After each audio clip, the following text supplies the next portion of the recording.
महाकुंभ में कितनी बार भगदड़ मची, कितने लोगों की जान गई, कितने लोग अस्पताल में हैं, कितने लोग को सरकार मुआवजा दे रही है, कितने लोग अपने से बिछड़ गए हैं। देश यह सब जानना चाहता है, सरकार से सवाल कर रहा है, लेकिन जवाब में सरकार की तरफ से चुप्पी साध ली गई है। 28 जनवरी की रात 2:30 पर पहली भगदड़ मची तो खबरें दबाने की कोशिश शुरू हो गई। दूसरी और तीसरी भगदड़ की खबर तो 3 दिन बाद लगी। 17 घंटे तक प्रशासन यही कहता रहा कि कोई भगदड़ नहीं मची है, किसी की जान नहीं गई है, और जो लोग ऐसा बोल रहे हैं वो अफवाह फैला रहे हैं। हाँ, वो बात अलग है कि एक तरफ प्रशासन भगदड़ की घटना अफवाह बता रहा था, तो देश के प्रधानमंत्री दिल्ली के चुनावी रैली में भगदड़ के कुछ पुण्य आत्माओं को श्रद्धांजलि दे रहे थे। उत्तर प्रदेश की सरकार तो कुछ भी नहीं बता रही थी। ऐसे में संसद बजट सत्र में यह मुद्दा विपक्ष की तरफ से उठा दिया गया और बजट सत्र में महाकुंभ की अव्यवस्था, कुव्यवस्था मुद्दा छाया हुआ है। अब इस बात से ही अंदाजा लगाया जा सकता है कि यह कितना गंभीर मुद्दा है, लेकिन सरकार इस गंभीरता को समझ नहीं रही है। यह आरोप विपक्ष अब लगातार सरकार पर लगा रहा है। विपक्ष सिर्फ एक ही सवाल बार बार पूछ रहा है कि सरकार आंकड़े क्यों छुपा रही है। समाजवादी पार्टी के प्रमुख अखिलेश यादव ने एक बार फिर संसद में सरकार से सवाल पूछ लिया। क्या कुछ बोले अखिलेश यादव, पहले सुन लेते हैं। जब मैंने अभिभाषण पढ़ा अध्यक्ष महोदय, बहुत सारे आंकड़े सरकार ने दिए हैं। आंकड़े देने से पहले महाकुंभ में मरने वालों के आंकड़े भी दे दें। महाकुंभ की व्यवस्था के बारे में स्पष्टीकरण देने के लिए मेरी मांग है अध्यक्ष महोदय, सर्वदलीय बैठक बुलाई जानी चाहिए। महाकुंभ आपदा प्रबंधन व खोया पाया केंद्र की जिम्मेदारी सेना को दी जाए। महाकुंभ हादसे के शिकार लोगों की मृत्यु, घायलों का इलाज, दवाइयों, डॉक्टर, भोजन पानी, परिवहन की उपलब्धता का आंकड़ा संसद में पेश किया जाए। महाकुंभ हादसे के लिए जिम्मेदार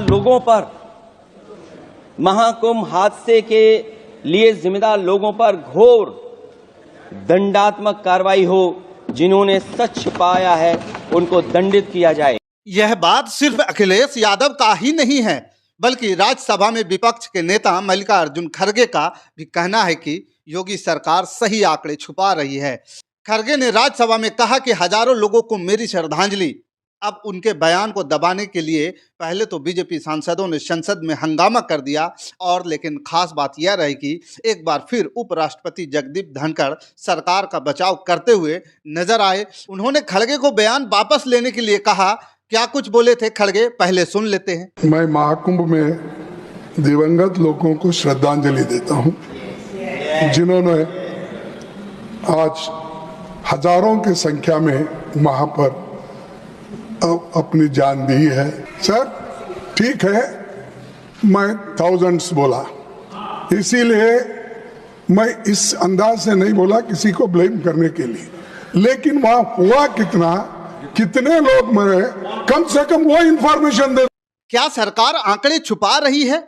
आखिर क्या है सच्चाई और क्यों सरकार पर्दा डालने की कोशिश कर रही है? इन्हीं सवालों को लेकर के आज हम सियासी चर्चा करेंगे। दोस्तों नमस्कार, मैं हूं पवन चंचल और आप देखना शुरू कर चुके हैं जन जोश न्यूज। अगर आप इसे फेसबुक पे देख रहे हैं तो फॉलो कीजिए और यूट्यूब पे देख रहे हैं तो सब्सक्राइब कीजिए। एक बार फिर से वीआईपी को फोकस किया जाएगा, यानी बीजेपी की तरफ से यह तस्वीर पेश करने की कोशिश की जा रही है कि जैसा बताया जा रहा है कि वैसा कुछ भी नहीं है, यहाँ सब कुछ ठीक है। और इसलिए तो पीएम मोदी भी आ रहे हैं। यहाँ जबरदस्त सुरक्षा व्यवस्था है, यहाँ पर बद इंतजाम नहीं है, वगैरह वगैरह जो भी आरोप लगाए जा रहे हैं, यानी वह सब लोग झूठ बोल रहे हैं। जिन्होंने इस भगदड़ में अपनों को खो दिया, वो तमाम तस्वीरें झूठ बोल रही है जो भगदड़ के बाद वहाँ से सामने आई है। लेकिन सरकार उन तमाम रिपोर्ट्स पर लगातार पर्दा डालने की कोशिश कर रही है।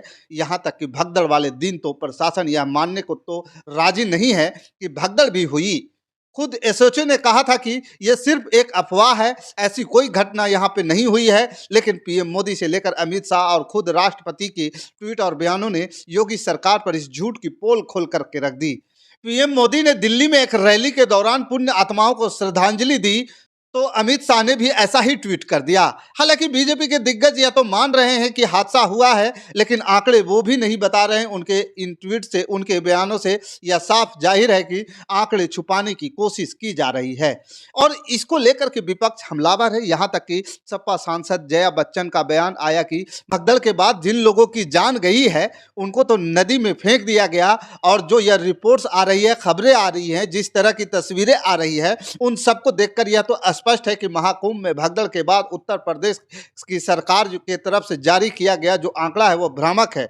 भगदड़ के करीब 15 घंटे बाद राज्य सरकार ने बताया कि 28 फरवरी की देर रात संगम नोज इलाके में भगदड़ जब हुई तो उसमें 30 लोगों की जान चली गई और 60 लोग घायल हुए। ये सरकार को तब बताना पड़ा जब विभिन्न मीडिया रिपोर्ट्स आई। यहाँ तक कि पीएम मोदी ने भी यह मान लिया कि कुछ लोगों की जान चली गई है। अमित शाह ने भी मान लिया कि राष्ट्रपति ने भी मान लिया, लेकिन योगी सरकार लगातार मानने की राजी नहीं है और नहीं थी कि जब उस पर दबाव बना, रिपोर्ट्स इस तरह की आ गई तो कहीं ना कहीं सरकार को आंकड़ा जारी करना पड़ा।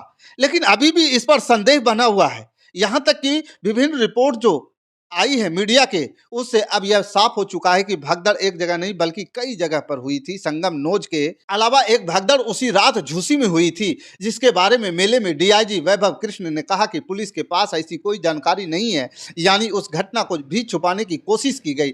जाहिर है जब पुलिस के पास जानकारी नहीं थी तो झूसी इलाके में भगदड़ हुई है तो वहां कोई मौत का आंकड़ा भी सरकार को नहीं दिया, यानी कि उस घटना को पूरी तरह से दबा दिया गया। लेकिन झूसी इलाकों के लेकर के कुछ जानकारियां सामने आ रही है, कुछ रिपोर्ट सामने आई है, कुछ लोग से बातचीत हुई है। तो इस तरह की अगर सरकार आंकड़ा पर ही अगर पर्दा डाल दे और 54 लोगों की जान चली जाती है, लेकिन आंकड़ा इससे कई ज्यादा है, हजारों लोगों की जान जाने की बात हो रही है जो मल्लिकार्जुन खड़गे ने संसद में कहा, तो सवालों का सिलसिला यहाँ खत्म नहीं होता है। यह सवाल अब भी ऐसे ही हैं जिसके बाद जवाब नहीं मिल रहे हैं और सीसीटीवी कैमरे और चप्पे चप्पे पर सुरक्षा कर्मी का जो दावा करने वाले प्रशासन भगदड़ रोकने में असफल कैसे हुआ, झूसी इलाके के भगदड़ की जानकारी प्रशासन को क्यों नहीं दी जा रही है और दी गई तो छुपाई क्यों गई। अगर भगदड़ की जानकारी नहीं थी तो भगदड़ स्थल पर चारों तरफ से बिखरे पड़े कपड़ा, चप्पल और जो जूते हैं, दूसरी चीजें हैं, उनके बड़े ट्रकों में किसके आदेश पर हटवाया जा रहा था, क्या छुपाने की कोशिश की जा रही थी। कि वहां मौजूद लोगों का यह कहना है कि सरकार जो आंकड़े दे रही है उससे कई गुना ज्यादा लोगों की जान गई है। बड़ी संख्या में लोग अब भी अपने परिजनों को खोज रहे हैं। यहाँ जो खोया पाया विभाग है, लंबी लाइनें लगी हुई है, लेकिन उन्हें भी कोई जानकारी नहीं मिल पा रही है। कुंभ क्षेत्र में जो पत्रकार मौजूद थे, घटना के 2 दिन बाद भी वो ये लिख रहे हैं कि घटना के बाद से अपने परिजन को खोजने वाले का तांता लगा हुआ है। भगदड़ की छोटी मोटी घटनाएं रोज हो रही है जिन्हें रिपोर्ट में ही नहीं किया जा रहा है। महाकुंभ के दौरान जो हादसा हुआ उसे कई दिन हो चुके हैं, लेकिन शहर में अभी भी अफरा तफरी का माहौल है। पिछले कई दिनों में से तमाम लोगों के घरों पर अखबार और दूध नहीं आया है। 2 फरवरी को बसंत पंचमी के चलते श्रद्धालु मौनी अमावस्या पर आए थे, उसमें से बड़ी संख्या में लोग स्नान के लिए शहर रुके हुए हैं। ठहरने, रहने, खाने का कोई पुख्ता इंतजाम नहीं है और इसी कारण सिर्फ उन्हें बल्कि शहर वासियों को भी भारी दिक्कत का सामना करना पड़ रहा है। और सरकार का दावा है कि बहुत कुछ अच्छे इंतजाम है। यहाँ तक कि जो भगदड़ हुई इतनी बड़ी जिसमें कई लोगों की जान चली गई, उस दिन भी सरकार यही दावा कर रही थी कि सब कुछ ठीक है। उसके कुछ देर बाद स्नान, जो शाही स्नान होना था, उसे शुरू किया गया, पुष्प वर्षा की गई और वीडियो सामने आए थे, यानी यह दिखाने की कोशिश की गई कि सब कुछ ठीक है। बल्कि असलियत यह है कि मेले में अभी भी कई लोगों के परिजन जो है लापता हैं। लोग भूखे प्यास से बदहवास उन्हें ढूंढ रहे हैं। कोई सुचारू व्यवस्था नहीं है। लोगों को यह भी नहीं सूझ रहा है कि वह क्या करे, कहाँ जाए, किससे मिले, किससे अपनी व्यथा सुनाए। कई घायल और मृतक परिजनों के आरोप है कि उन्हें एम्बुलेंस का चार्ज वसूला जा रहा था, जबकि ऐसा नहीं होना चाहिए। इसी बीच भारतीय रेल ने भी आंकड़े जारी किए, सैकड़ों टिकट निरस्त हुए हैं। इससे एक दिन पहले 28 जनवरी को 1951 8 टिकट निरस्त हुआ, यानी कि 2 दिन में 46,168 टिकट निरस्त हुए।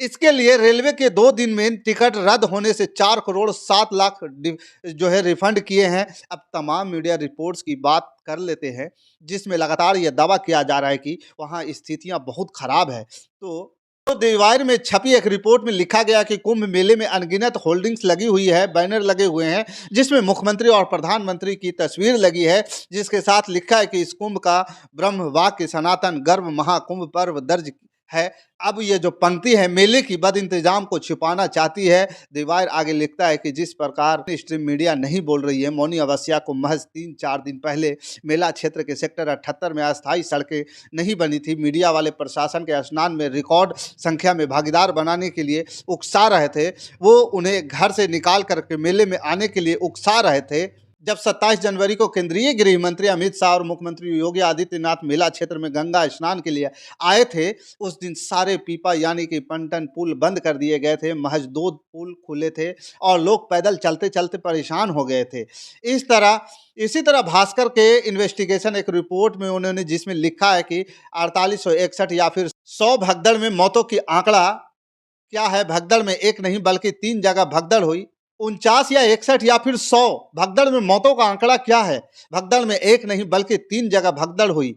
जीटी रोड पर भी 5 लोगों की जान चली गई। इसी तरह टीवी 9 भारतवर्ष लिखता है कि महाकुंभ में हजारों मौतें हुई, सिर्फ 30 एक सवाल छोड़ा है। टीवी 9 भारतवर्ष ने संख्या पर संसद में बवाल है, आखिर क्या है सही आंकड़ा। इसी पर जागरण भी दावा करता है अपनी एक रिपोर्ट में और कहा कि महाकुंभ में 2 और जगहों पर भगदड़ मची थी, यानी कि कुल 3 जगहों पर भगदड़ हुई है, बल्कि इसके समेत 7 महिलाओं को दबकर इसमें जाने चली गई। इसके अलावा यूपी तक में भी ये इस तरह की रिपोर्ट्स छपी, यानी तमाम मीडिया रिपोर्ट्स ये दावे कर रहे हैं कि एक नहीं कई घटनाएं हो रही है।